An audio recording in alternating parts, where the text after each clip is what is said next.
भारतीय शेयर बाजारों में मंगलवार 4 नवंबर को तेज गिरावट देखने को मिली। सेंसेक्स 519 अंक टूटकर बंद हुआ, वहीं निफ्टी गिरकर 25,600 के नीचे चला गया। कमजोर ग्लोबल संकेतों, विदेशी निवेशकों की लगातार बिकवाली और दूसरी तिमाही के कमजोर नतीजों से शेयर बाजार के सेंटीमेंट पर दबाव देखा गया। इसके अलावा अमेरिकी फेडरल रिजर्व की ओर से ब्याज दरों को लेकर मिले जुले संकेतों और भारत अमेरिका के बीच ट्रेड डील को लेकर अनिश्चितता के चलते भी निवेशक सतर्क दिखाई दिए। कारोबार के अंत में सेंसेक्स 519.34 अंक या 0.62% की गिरावट के साथ 83,449.15 पर बंद हुआ।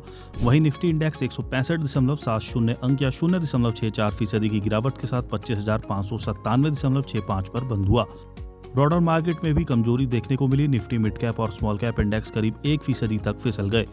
दिन भर के कारोबार में बाजार में लगातार बिकवाली का दबाव देखा गया, जिससे सूचकांक दिन के निचले स्तर के पास ही सिमट गए। लगभग सभी सेक्टर्स लाल निशान में बंद हुए। आईटी, मेटल, बैंकिंग और ऑटो शेयरों में सबसे अधिक गिरावट देखने को मिली। हालांकि कंज्यूमर ड्यूरेबल सेक्टर ने थोड़ी मजबूती दिखाई और ये हरे निशान में बंद होने वाला इकलौता मुख्य सेक्टोरल इंडेक्स रहा। बीएसई में लिस्टेड कंपनियों का कुल मार्केट कैपिटलाइजेशन आज घटकर 472.51 लाख करोड़ रुपए रहा था। इस तरह बीएसई में लिस्टेड कंपनियों का मार्केट कैप आज करीब 2.72 लाख करोड़ रुपए घटा है, या दूसरे शब्दों में कहें तो निवेशकों की संपत्ति में करीब 2.72 लाख करोड़ रुपए की गिरावट आई है। बीएसई सेंसेक्स के 30 में से सिर्फ 5 शेयर आज हरे निशान में यानी बढ़त के साथ बंद हुए। वहीं सेंसेक्स के बाकी 25 शेयर लाल निशान में बंद हुए। इसमें भी पावर ग्रिड का शेयर 3.13% की गिरावट के साथ टॉप टू रहा। 6 नवंबर को कैसी रह सकती है बाजार की चाल? तकनीकी नजरिए से देखें तो आईसीआईसीआई सिक्योरिटीज के एक्सपर्ट्स का मानना है कि बाजार में वर्तमान ठहराव एक कंसोलिडेशन फेज है।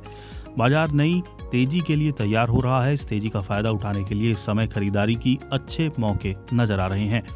उनका मानना है कि निफ्टी इस महीने धीरे धीरे अपने ऑल टाइम हाई 26,300 की ओर बढ़ता नजर आएगा। 26,100 और 26,700 के बीच चल रहा कंसोलिडेशन बाजार के ब्रॉडर स्ट्रक्चरल अपट्रेंड का ही हिस्सा है। ये कंसोलिडेशन पूरा होने के बाद बाजार फिर से रफ्तार पकड़ेगा।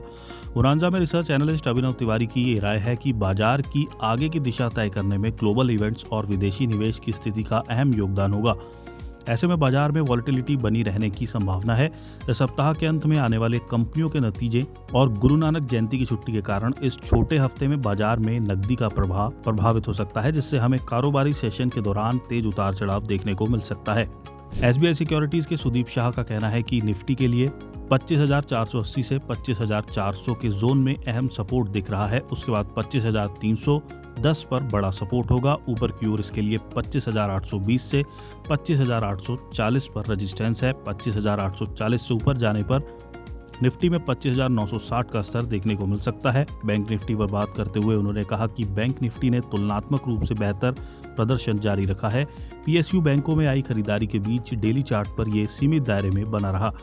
आगे चलकर 57,450 से 57,400 का जोन बैंक निफ्टी के लिए मजबूत सपोर्ट का काम करेगा, जबकि ऊपर की तरफ इसके लिए 58,250 से 58,350 के आसपास रेजिस्टेंस है। 58,350 से ऊपर का ब्रेकआउट शॉर्ट टर्म में इंडेक्स को 58,800 की ओर ले जा सकता है।